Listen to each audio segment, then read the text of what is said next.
பங்கு தங்கச்சிக்கு மாப்பிள்ளைய விசாரிக்க சொன்னேனே, விசாரிச்சிட்டியா?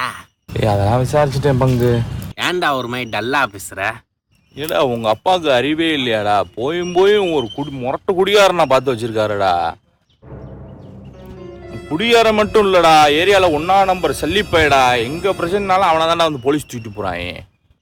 உண்மையா அவங்க? விசாரிச்சுட்டேன் பங்கு. அப்பா, மாப்பிள்ளைய பத்தி விசாரிச்சுட்டேன். தங்கனா தங்கம், சொக்க தங்கமா. ஊர்ல ஒயின் ஷாப்பை க்ளோஸ் பண்ணணும்னு முதல் ஆளா நிக்கிறது நம்ம மாப்பிள்ளை தானா. அப்படி ஒரு மாப்பிள்ளை, நல்ல மாப்பிள்ளை. அது மட்டும் இல்ல, போலீஸ் வேலை கிடைச்சும் போலீஸ் ஸ்டேஷன் வாசலை மிதிச்சிடக்கூடாதுன்னு போலீஸ் வேலையே விட்டுட்டாங்க.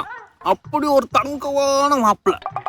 எதுக்கு அவட்ட எதுக்கு கேட்டுக்கிட்டு, சீக்கிரமா காது வச்ச மாதிரி கல்யாணத்தை முடிச்சு விட்டுருவோம். சரியா? சரிப்பா வச்சுறேன்ப்பா. ஏய் பங்கு, தங்கச்சி வாழ்க்கை நீ என்னடா எப்படி பேசிக்கிருக்க? இருப்பங்க சிஸ்டர், மாப்பிள்ளைய பத்தி நல்லா விசாரிச்சுட்டேன். குடிகாரன் 1ஆம் நம்பர் குடிகாரனா.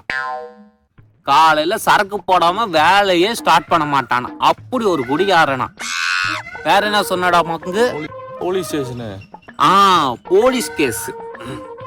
ஊர்ல ஒரு பிரச்சனைன்னு வந்துட்டா போலீஸ் தூக்குறது இவனை தானா. என்ன ஒண்ணு, கஞ்சா பழக்கம் மட்டும் இல்ல. நீ ஒண்ணும் கவலைப்படாத, அதை நான் கத்து கொடுத்துட்றேன். நீ என்ன பண்ற, கழுத்துல தாலிய வாங்குற, அவனை திருத்துற ப்ராசஸ ஸ்டார்ட் பண்ற.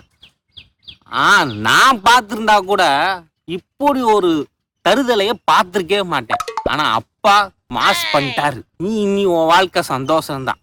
சரி சந்தோஷமா. சரி. என்ன பங்குது பங்கு, இந்த காலத்து பொண்ணுங்கெல்லாம் இப்படிதான் பங்கு. ஒரு கெட்ட பழக்கமும் இல்லைனா யாரையும் பார்க்க மாட்டாளுங்க. உன்ன மாதிரி இருந்தா சுத்தமா பார்க்க மாட்டாளுங்க. சரியா? நான் ஏன் இப்ப குடிச்சிட்டு எல்லா பழக்கமும் பண்ணிக்கிட்டு இருக்கேன்? என்ன திருத்த எந்த டேட் லிட்டில் பிரின்ஸ் காத்துட்டு இருக்கான்னு எனக்கே தெரியல. அதுக்குதான் நான் வெயிட் பண்ணிட்டு இருக்கேன். வருவான் என்னைய தேடி.